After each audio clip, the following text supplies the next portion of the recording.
দেখুন কিছু মজার ভিডিও, আসলেই মজা পাবেন।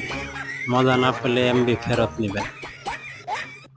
আমি ফেরত দিব না, মোবাইল কোম্পানি ফেরত দেবে আপনাকে। কারণ এই মজার ভিডিওগুলো যারা তৈরি করেছে তারা নিজেরাও আনন্দ পেয়েছে এবং যারা দেখতেছে, আমরা সাবস্ক্রাইবার আছি, ভিউয়ার্স আছি, সবাই আনন্দ পাইতেছি। তাদেরকে উৎসাহ দেওয়ার জন্য আমিও একটু শেয়ার করে বাড়িয়ে দিলাম, যাতে আপনারাও দেখতে পারেন। তবে এমন মজার ভিডিও করা সবার দ্বারা সম্ভব না। যারা করতেছে তাদেরও অনেক ট্যালেন্ট আছে এবং অনেক মাথা বুদ্ধি খাটিয়ে তারা এগুলো করে। তো যাই হোক, চাইনাদের সাথে তো আমরা কখনোই প্রাইভেট উঠতে পারিনি। তাদের ব্রেন অন্যরকম, তারা ছোটো থেকে একটু ক্রিটিক্যালি থাকে। তো যাই হোক, সবশেষে আপনাদের কাছে অনুরোধ, সাবস্ক্রাইব করবেন, দেখবেন, মজা নেবেন। আমিও চেষ্টা করবো আরও